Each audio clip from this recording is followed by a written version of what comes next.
नमस्कार। आज शिक्षक दिवस है, यानी कि आज टीचर्स डे है और आज भारत के पूर्व राष्ट्रपति सर्वपल्ली राधाकृष्णन का बर्थडे भी है, जन्मदिन भी है। लेकिन शिक्षक की हमारे जीवन में कितनी अहमियत है, क्योंकि एक बालक कच्ची मिट्टी के समान होता है और कहीं ना कहीं एक अध्यापक शिक्षक वो उसे एक नया आकार देकर इंसान बनाता है। ये आवश्यक नहीं है कि जरूरी शिक्षक ही आपकी जिंदगी में आकर आपको एक आकार दे सके। कोई भी व्यक्ति जो आपको ज्ञान दे वो आपका शिक्षक भी हो सकता है और आपको एक नया नजरिया जीने का भी दे सकता है। कितना सार्थक आज गुरु शिष्य परंपरा भारतवर्ष में नजर आ रही है, क्योंकि भारतवर्ष का अपना एक गौरवशाली इतिहास रहा है। गुरुकुल यहाँ पर आदिकाल से चले आ रहे हैं और ऐसे में कई ऐसी कहानियां हम सबके सामने आ रही हैं जो दिखा रहा है कि गुरु शिष्य परंपरा कितनी मजबूती से आदिकाल से चलती आ रही है। वर्तमान में ये रिश्ता और भी कितना मजबूत हो रहा है और किस प्रकार गुरु शिष्य की ये परंपरा भारतवर्ष से लेकर पूरे विश्व में एक मैसेज भी दे सकती है। इस पर बात करने के लिए हमारे साथ जुड़ चुकी हैं शालू गुप्ता जी, जो असिस्टेंट प्रोफेसर हैं कॉमर्स कॉलेज में। मैम, स्वागत है आपका। Thank you sir. चलो जी, मैं आपसे जानना चाहूँगा आज का दिन, क्योंकि आप खुद एक अध्यापिका हैं और न केवल विद्यार्थी बल्कि पूरा जगत आज सभी शिक्षकों को नमन भी कर रहा है। हम भी आज आपको नमन करते हैं, क्योंकि कहीं ना कहीं आपने अपने इस काल जीवन में कई बच्चों को एक दिशा दी है। कितना महत्वपूर्ण आज के इस युग में एक टीचर की भूमिका है।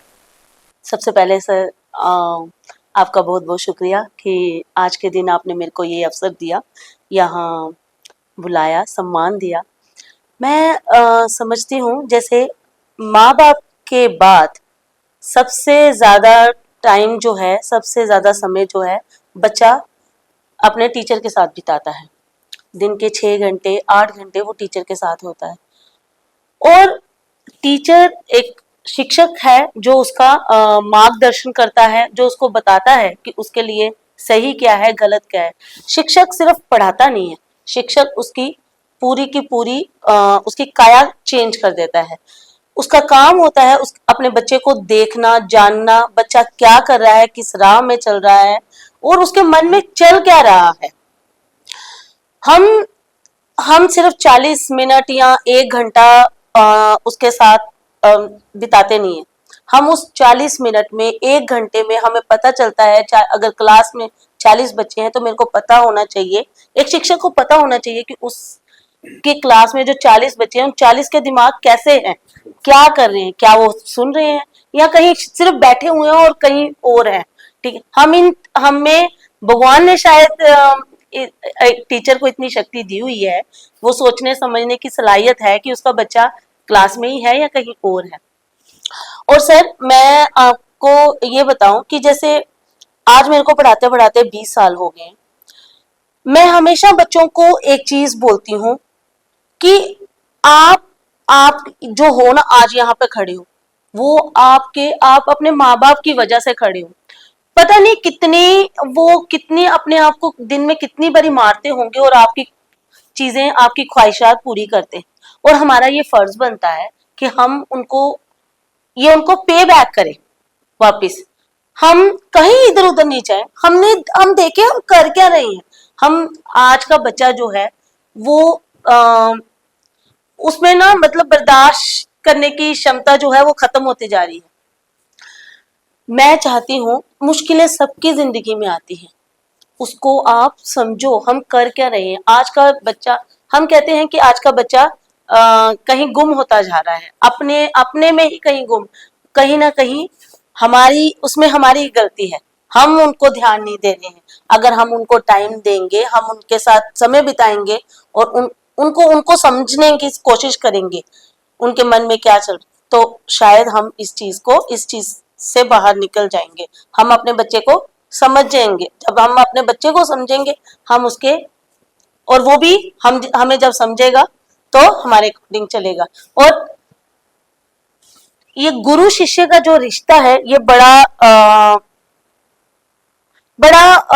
नाजुक सा होता है, बड़ा प्यार भरा भी होता है। आज हमें देख लो, हम अपने पुराने टीचर्स को जब मिलते हैं तो एक बड़े आदर भाव से मिलते हैं।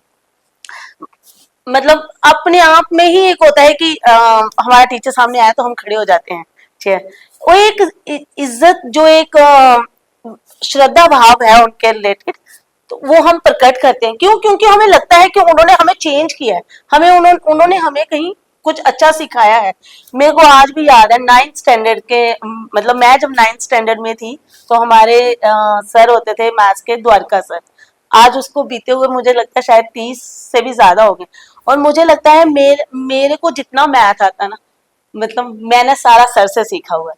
आज भी शायद कभी वो मुझे मिले तो मैं उनको बताऊं कि मैं अपने बच्चों को उनकी एग्जांपल्स देती हूँ कि उन्होंने जो मेरे को बताया, जैसे ज्योमेट्री करना या छोटी से छोटी चीज, तो वो मैं अपने बच्चों को आगे सिखाती हूँ। यही हमें हमेशा अपने एक्सपीरियंस अपने बच्चों को बताने चाहिए। हम लोगों ने किन किन चीजों से कठिनाइयों का सामना करके आज यहाँ पहुंचे हैं। अगर हम अपने बच्चों को उनके साथ शेयर करेंगे तो उनको भी चीजें समझने में और देखने में थोड़ा उनका नजरिया चेंज हो जाएगा।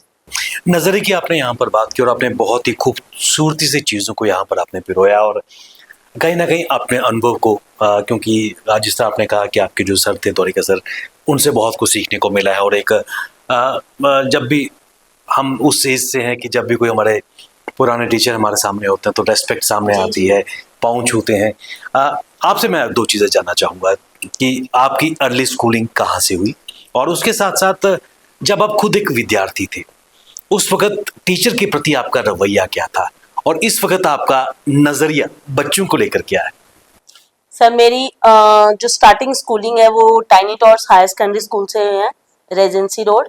उसके बाद मैंने 11th और हाफ 12th कह सकते हैं आप, वो मैंने की मुबारक मंडी स्कूल से। उसके बाद मेरा एक्सीडेंट हो गया तो उससे थोड़ा ब्रेक हो गया। उसके बाद मैंने आफ्टर 1 ईयर जब मैं बिल्कुल ठीक हुई, रिकवर किया, तो मैंने अपना यूजी किया गवर्नमेंट कॉलेज परेड से, women college parade. After that मैंने पीजी किया। अपना पीजी मैंने किया जम्मू यूनिवर्सिटी से, department of computer science. Then ये, हाँ ये चीज है, आप ये हम लोग आजकल डिफरेंस देखते हैं। जब हम लोगों ने पढ़ा है और उस टाइम टीचर जब भी गुजरते थे तो हम लोग मिनटों में खड़े हो जाते थे। वो एक शायद रिस्पेक्ट है, आज भी है। आज सिर्फ टीचर नहीं, हम कहते हैं कि हम अपने सीनियर्स को देख के भी खड़े हो जाते थे और बाय डिफॉल्ट मुंह से निकल जाता है सर। कभी भी मेरे को याद नहीं आता कि हमने कभी उनको नाम से भी बुलाया होगा। पढ़े हुए भी 20 साल हो गए। 2003 में मैं पास आउट हूँ जम्मू यूनिवर्सिटी से। तो ये चीजें हम अपने बच्चे में, आज के जो बच्चे में देखते हैं कि वो गुजर जाते हैं, पास से ही निकल जाते हैं, कुछ बातें करते हुए निकल जाते हैं।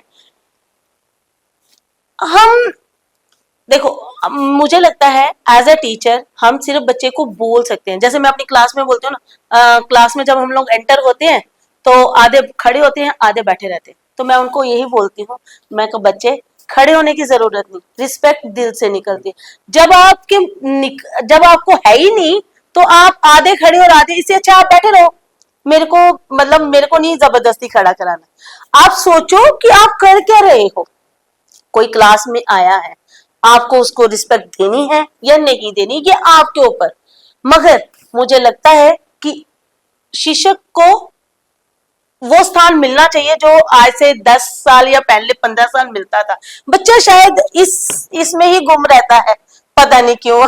यही चीज मैं आपसे जानना चाह रहा था कि समय के साथ साथ टेक्नोलॉजी की अगर बात करें उसका एक महत्वपूर्ण भूमिका भी रही है, खासकर कोविड के दौरान। तो जो काफी वर्ष जो एक फिजिकल रिलेशन गुरु शिष्य का रहा, उसमें एक वैक्यूम आ गया और अल्टीमेटली ऑनलाइन जो टीचिंग आई है उससे वो रिश्ता शायद डाइल्यूट हो गया है। क्या कहेंगे? टेक्नोलॉजी जितनी मर्जी एडवांस हो जाए, जब तक हम ऑफलाइन नहीं पढ़ेंगे ना, वो मजा नहीं आता। पढ़ाई का सही में जो है वो ब्लैक बोर्ड से ही पढ़ाई होती है। हम भी कोर्सेज करते हैं, कभी ओरिएंटेशन कर रहे हैं, कभी कोई रिफ्रेशर कर रहे हैं, ऑनलाइन करते हैं। अब तो कोविड के बाद कोविड से ही ऑनलाइन ही ज्यादा। मगर जो हम ऑफलाइन मोड में पढ़ते हैं ना सर, वो मुझे लगता है जो फेस टू फेस हम लोग इंटरेक्शन करते थे टीचर स्टूडेंट की, या मतलब ऑफलाइन जो ऑफलाइन मोड में जो पढ़ाई होती है ना, वो सर वही सही में है। और टेक्नोलॉजी जितनी मर्जी एडवांस हो जाए, टीचर को कोई रिप्लेस नहीं कर सकता, टीचर का कोई सब्स्टिट्यूट नहीं है सर। पर जो आजकल की जनरेशन है, जो विद्यार्थी है, उनका ये सोचना है कि आज यूनिवर्सिटी ऑफ गूगल No में doubt, sir. सब कुछ मिल जाएगा, टीचर की जरूरत नहीं। नो डाउट, यूट्यूब में बहुत कंटेंट है। सही गल। हाँ, यूट्यूब में बहुत कंटेंट, मगर मैंने कहा ना, आज एआई का जमाना है, आर्टिफिशियल इंटेलिजेंस का, मगर टीचर को कोई रिप्लेस नहीं कर सकता सर। टीचर टीचर ही है। जो चीज टीचर पढ़ा सकता है ना आपको, जो ज्ञान आपको एक शिक्षक दे सकता है, जो ज्ञान एक प्रैक्टिकली आपको मिल सकता है ना, वो आपको ऑनलाइन मोड में नहीं मिल सकता सर। पर क्या आपके जो बच्चे हैं, विद्यार्थी, उनका भी यही सोचना है? यस सर, मैं देखती हूँ, मैं अपने आप को, मैं कल प्रैक्टिकल करवा रही थी अपने क्लास में, और मैं उनको बता रही थी उनको चीजें, वो मेरे को कह रहे थे मैम ये कोड ले लेते हैं, यहाँ से डाउनलोड कर लेते हैं। मैं कब बच्चे, जब मैंने उनसे पूछा ना, मैं कब बच्चे जब तक आप करोगे नहीं ना, तब तक आपको पता नहीं चलेगा कुछ भी। हम चाहे जितने मर्जी ऑनलाइन कोड डाउनलोड कर लें या कुछ भी कर लें सर, जब तक टीचर से नहीं सुनेंगे सर, फिर तो सारे ही टीचर बन गए, फिर स्टूडेंट भी टीचर बन जाएंगे, फिर टीचर कहाँ रहा। मगर मैं कहती हूँ, टीचर जो है, टीचर को कोई सब्स्टिट्यूट नहीं कर सकता। आप उसका प्रैक्टिकली देख करके देख लो, नहीं। इसमें कोई दो राय नहीं कि जिस तरह आपने कहा कि आज शिष्य टीचर को रिप्लेस नहीं कर सकता और टीचर की एक अहम भूमिका है, लेकिन क्या समय के साथ साथ वो जो रिलेशन है, उस रिलेशन की जो वार्मथ है, गुरु शिष्य परंपरा की बात कर रहे हैं, उसमें क्या एक डाइल्यूशन देखने को मिल रही है? सर, हम कुछ परसेंटेज में कह सकते हैं कि जैसे पहले होता था, एक मतलब एक ये रिलेशन बहुत एक अनमोल रिलेशन है टीचर स्टूडेंट का, सदियों से चलता आ रहा है। पहले गुरुकुल में था, ठीक है, उसको थोड़ा सा मॉडिफाई कर दिया, टीचर स्टूडेंट रिलेशनशिप बना दिया, थोड़ा हम देख सकते हैं, मगर नहीं, स्टिल आज भी आपको वैसे कुछ स्टूडेंट्स मिल जाते हैं जो आपको सदियों याद रखते हैं। ठीक, ये मेरे पास एक एग्जांपल है सर, मेरी लाइफ का सबसे पहला स्टूडेंट 2004 का, ठीक है, आज भी वो मेरे को टीचर्स डे से एक दिन पहले, हम पूरा साल नहीं मिलते, मगर वो मेरे को टीचर्स डे पे 4 सितंबर को जरूर कॉल करेगा। तो और मुझे लगता है ये एज अ टीचर मेरी यही कमाई है, और कोई कमाई नहीं है। जब कोई, मैं सर बड़ी बड़ी देखती हूँ, मैं चल रही होती हूँ ना, तो मेरे को आकर बच्चे मिलते हैं, विश करते हैं, कहते मैम मैं आपसे पढ़ा हूँ, मतलब मेरे को बड़ा अच्छा लगता है कि वो बच्चे कहीं दूर सेटल हो गए हुए, अच्छे, मतलब कोई पीओ है, मेरे पढ़ाए बच्चे आज असिस्टेंट प्रोफेसर भी हैं, मेरे पढ़ाए बच्चे आज एसबीआई में पीओ भी हैं, हर अच्छी अच्छी जगह में सेटल है। तो मेरे को बड़ी अच्छी लगती है कि ये मेरी कमाई है, मेरी कमाई और नहीं है। जो मेरा को 20 साल या 25 साल बाद भी कोई याद रखे, तो वो वही एक होता है ना, एक अच्छा सा गिफ्ट। शालू जी, इसमें कोई दो राय नहीं है कि आप वुमेन एम्पावरमेंट की एक जीती जागती मिसाल है। चुनौतियों के बावजूद भी 12th के बाद जो आपकी जिंदगी में बड़ा बदलाव आया, आपने हिम्मत नहीं हारी और आगे बढ़ती गई। किस प्रकार उस फेज से आप बाहर आई और आज एक मिसाल बनी हुई है, उसके बारे में जानना चाहूंगा। सर, ये मेरे साथ ये जो दुर्घटना हुई थी ना, ये हुई 95 में, तब मैं स्टूडेंट थी 12th क्लास की। तो जब आपके साथ कुछ मिस हैपनिंग हो जाती है ना, आपको लगता है कि बस जिंदगी खत्म। बिल्कुल सही। तो वो फेस मेरी जिंदगी में था, बट वो थोड़ा वो उसका टाइम बड़ा शॉर्ट था। फिर एक दिन ऐसे अचानक मेरे भाई को, मतलब वो कहीं गया था मेरा प्रैक्टिकल चेक करवाने के लिए, उसका उन्होंने चेक नहीं किया, उन्होंने कहा हम इस लड़की को एज ए रेगुलर कैंडिडेट नहीं ले सकते। उस दिन सर मेरे भाई ने मतलब एक कसम खाई, शालू आप ना इस क्लियर करके देना है हम अपने 12th। सर तो कहा, उसने कहा इतनी मेहनत करनी है कि फर्स्ट अटेम्प्ट में ही क्लियर करना है। तो हमें दोनों को पता नहीं था कि हमें राइटर भी मिल सकता है, बट सर मैंने पेपर किया, आप बिलीव नहीं करोगे, मोर देन हाफ छोड़ के आती थी वो, शायद पता नहीं भगवान की किस्मत या हमारी दोनों बहन भाइयों का हार्डवर्क। मैंने वो पेपर क्रैक किया, उसके बाद सर मैंने पीछे मुड़ के नहीं देखा। मैंने 12th क्लियर किया, फिर ग्रेजुएशन किया, पीजी किया। और मुझे लगता है सर कि जब आप अपनी कमी को अडॉप्ट कर लेते हो ना, और आप कहते हो मेरा लॉस जो है वो इररिपेयर है, इसको कोई नहीं पूरा कर सकता, तो मैं उसको लेकर क्यों नहीं चलूं, मैं रोती क्यों रहूं? ठीक है, तो रोना भी कब तक, कोई रोएगा तो चुप नहीं कराएगा। कमजोरी को आपने अपनी ताकत बनाया। मैंने पीछे मुड़ के नहीं देखा। हाँ, इतना है कि जब मैं उठी तो सारे उठ चल पड़े मेरे साथ, सबका साथ था तो आगे बढ़ते गए। और मैं चलते चलते आपसे एक चीज और भी जानना चाहूंगा, आज के इस वर्तमान दौर की बात करें, जिस आपने शुरुआत में कहा कि जो युवा पीढ़ी है उसमें पेशेंस की कमी है। सब न्यूक्लियर फैमिली ज्यादा हो गई हैं, परिवार के फादर मदर दोनों अर्निंग है, बच्चों के लिए टाइम नहीं है। तो ऐसे में किस प्रकार एक बेहतर तालमेल और भी मजबूत किया जा सकता है टीचर और स्टूडेंट्स के बीच एक दोस्ताना तरीके से, ताकि वो चीजें भी शेयर कर सके एजुकेशन के अलावा? हाँ जी सर, ये जरूर है। आज अगर मैं इस पोजीशन पर हूँ तो अपनी फैमिली सपोर्ट से, मैंने अपनी मदर को बड़ा हार्ड वर्क करते हुए देखा मेरे साथ। मैं अगर अंदर बैठ के टेस्ट देती थी तो मेरी माँ बाहर धूप में बैठी रहती थी। तो मेरे फादर, हम 4 भाई बहन है सर। इन 3 महीनों में जब तक मैं हॉस्पिटल थी, मेरे पापा ने कभी भी पूरा शटर नहीं लगाया दुकान का। उनको यही था कि कब मैसेज आ जाएगा कि लड़की गई। मैं डेड बेड पे थी तब, ठीक है। और इसके बावजूद मेरे पापा ने ये नहीं देखा कि मेरे 3 बच्चे और भी, अगर मैं दुकान बंद कर दूंगा तो कहां से करूं। उन्होंने मेरे को देखा, मेरे को प्रायोरिटी दी।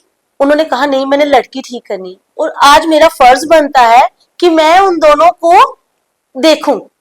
मैं उन दोनों को, मैं क्यों अपनी जिंदगी खराब करूं, जब मेरे माँ बाप ने इतना मेरे को हार्ड वर्क करके यहाँ पे खड़ा किया है।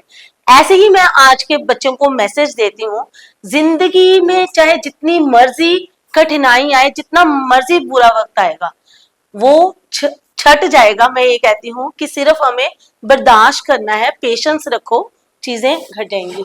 आप बिलीव नहीं करोगे, ये नौकरी लेने के लिए मेरे को 12-13 साल स्ट्रगल करना पड़ा।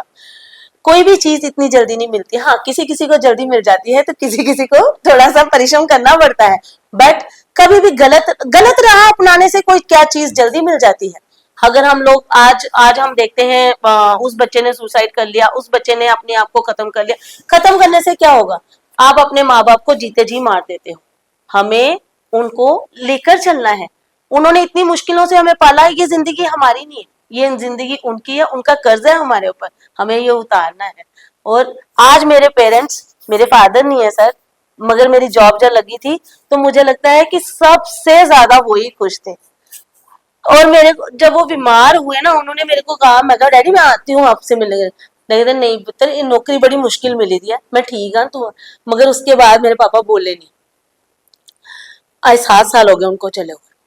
तो मुझे लगता है कि मैंने उनको वो खुशी दी जिससे वो बेफिक्र होकर गए। आप वो कहते थे कि ये मेरी बेटी नहीं है, मेरा पुत्र है, ठीक है। तो यही खुशी हमने, मुझे लगता है, सारे बच्चों को, अपने पेरेंट्स को देनी चाहिए। चलो, जिसमें कोई दो राय नहीं है कि आज के दिन एक बहुत बड़ा दिन है और आप इमोशनल भी हो चुके हैं, लेकिन सबसे महत्वपूर्ण बात, एक शिक्षक के रूप में आपने चैलेंजेस के बावजूद भी हार नहीं मानी और सभी विद्यार्थियों को एक बेहतरीन मौका दिया, एक डायरेक्शन, एक विजन अभी भी दे रहे हैं। जिससे आपने कहा कि आपके कई विद्यार्थी आज अच्छे मुकाम पर हैं।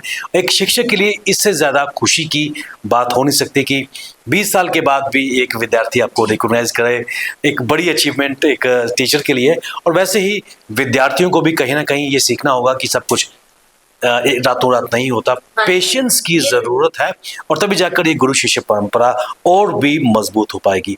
आप हमारे साथ हमारे स्टूडियो में आए, टीचर्स डे पर आपने महत्वपूर्ण जानकारी शेयर की, आपका बहुत बहुत धन्यवाद। Thank you sir. ये थी शालू गुप्ता जी, जो असिस्टेंट प्रोफेसर हैं कॉमर्स कॉलेज में, जिन्होंने आज गुरु शिष्य परंपरा पर प्रकाश डाला और खुद भी अपनी चुनौतियों का जिक्र किया, लेकिन उसके बावजूद भी नेवर से डाई एटीट्यूड लेकर जिंदगी में एक बदलाव लाया है। बने रहिए हमारे साथ, हमें दीजिए इजाजत, नमस्कार।